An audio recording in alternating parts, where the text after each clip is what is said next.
এখন চলো দেখি কিভাবে সম্পাদন করে একটা জয়েন্ট ওয়েল্ড SMAW প্রসেসের মধ্যে দিয়ে MS প্লেট 10 mm থিকনেসের উপর সমান অবস্থানে। এই এক্সারসাইজের শেষে তোমরা যা বুঝতে পারবে, পাতগুলো দিয়ে তৈরি করব একটা ওপেন কর্নার জয়েন্ট। এতে 90 ডিগ্রির সাথে নির্দিষ্ট রুট গ্যাপ ফ্ল্যাট পজিশনের ভিতরে আছে। ট্যাক ওয়েল্ডের মাধ্যমে দুটো টুকরোর দুটো শেষ ওপেন কর্নার জয়েন্ট করতে হবে। কর্নার জয়েন্টের মধ্যে ডিপোজিট রুট রান এর সাথে তৈরি হয় কি হোল এবং এটি পুরো ভিতরে ঢুকে যায়। ডিপোজিট ইউনিফর্মে ইলেকট্রোডের সাহায্যে নাড়িয়ে কোণের জোরগুলোকে স্তরে স্তরে ভরতে হবে এবং ঝালাইটা এইভাবে শেষ করতে হবে। ওয়েল্ডেড জয়েন্ট পরীক্ষা করে দেখতে হবে যাতে ঠিকমতো ঢুকে যায় শক্তি বৃদ্ধির এবং থ্রোট থিকনেসের। এখন আসুন আমরা দেখি কর্নার জয়েন্টের জন্য যে টুলগুলো দরকার রয়েছে। Steel rule, scriber, prick punch, ball peen hammer, flat file, bench vice, try square, tongs, chipping hammer, steel wire brush, electrode cable and earth cable, electrode holder, electrode, personal protective equipment, SMAW welding plant machine, C-clamp। এখন চলো দেখি কিভাবে সম্পাদন করে একটা corner joint well SMAW প্রসেসের মাধ্যমে MS plate 10 mm থিকনেসের উপরে সমান অবস্থানে।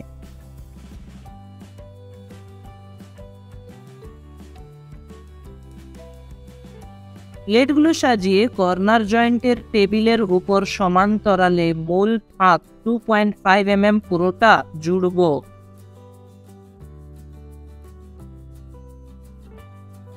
প্লেটগুলোর মাঝের কোণটা 87 ডিগ্রি হতে হবে যাতে ডিস্টরশন আটকানো যায়।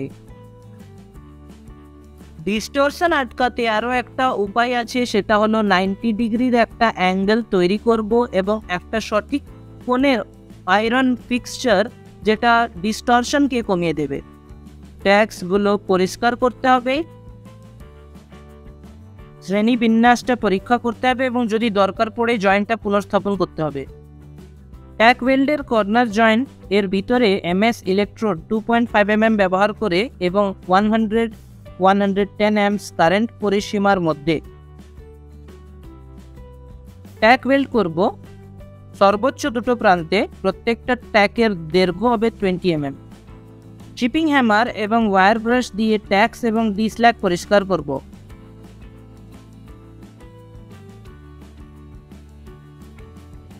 ডিপোজিট রুট রান ব্যবহার করব নিচের কোণেতে MS ইলেকট্রোড 2.5 mm ডায়ার সাহায্যে, আর ওয়েল্ডিং কারেন্ট থাকবে 110 থেকে 120 amps।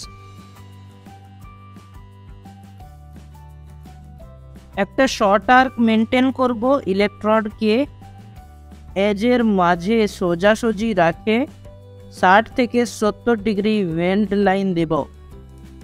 কিহোল থেকে ওয়েল্ড ক্রেটারের কাছে ট্যাক ওয়েল্ডের মাধ্যমে নিশ্চিতভাবে ভিতরে ভরে দিতে হবে। ট্রাভেল স্পিড মেনে চলতে হবে, একই রকমভাবে স্পিড ব্যবহার করতে হবে স্ট্রেট ফিটিং এর জন্য।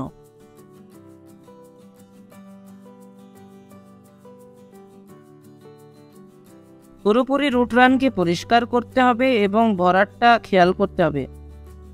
নিশ্চিত করতে হবে যাতে কোনো স্ল্যাগ পার্টিকলস আটকে না থাকে রুট রানের উপর। এই ক্রাটার দিয়ে সঠিকভাবে প্রত্যেকবারে ভর্তি করতে হবে।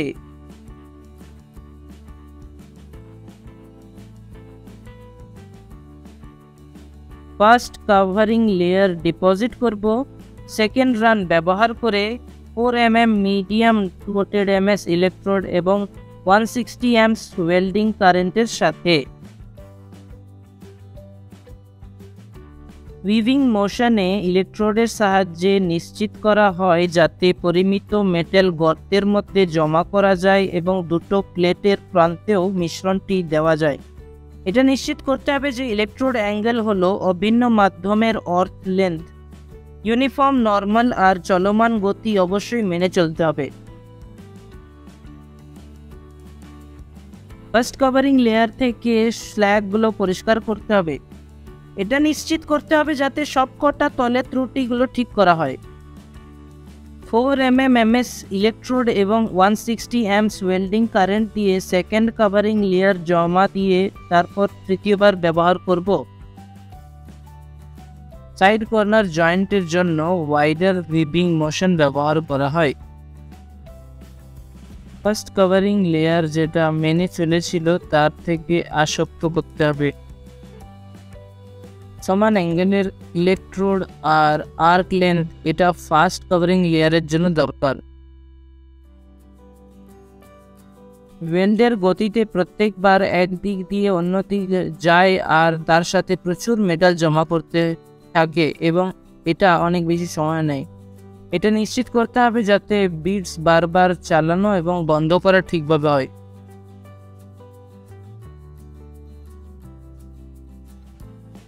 ওয়েল্ডের শেষ স্তরের যেটা সাধারণ ত্রুটি সেটা হলো এজ প্লেট মেল্টেড অফ। এটাকে বাদ দেওয়া যায় যদি একটু যত্ন নিয়ে ইলেকট্রোডটাকে নাড়ানো হয়, তাহলে প্রয়োজন মতো বাড়ালেই সেটা প্রান্ত ভাগকে ভরে দেবে।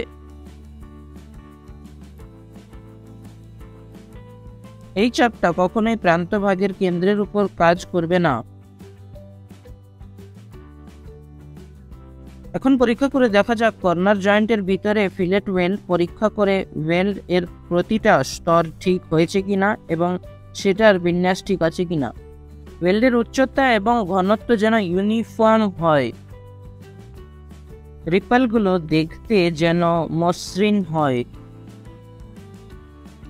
ওয়েল্ডের সামনে রুট অন এর উপরে এবং প্রথম কভারিং লেয়ার অবশ্যই যেন ফ্ল্যাট হয়। শেষ স্তরটা হতে হবে স্লাইটলি কনভেক্স। ওয়েল্ডের ধারগুলো যেন দেখতে ফিউশনের মতো ভালো হয়, কোনো আন্ডারকাট অথবা কোনো উপচে পড়া থাকবে না।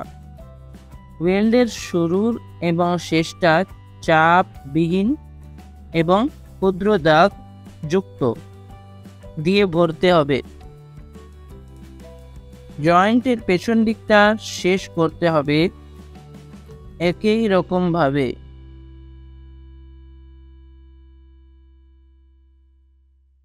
রিক্যাপ, প্লেটসগুলোকে সাজিয়ে 90 ডিগ্রি ওপেন কর্নার জয়েন্টের মতো বানাবো।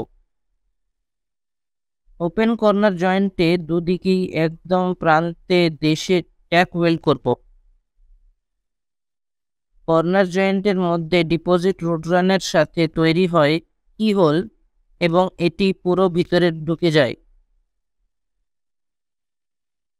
ডিপোজিট ইউনিফর্মে ইলেকট্রোডের সাহায্যে নাড়িয়ে কোণের জোরগুলোকে স্তরে স্তরে ভরতে হবে এবং ঝালাইটা এইভাবে শেষ করতে হবে।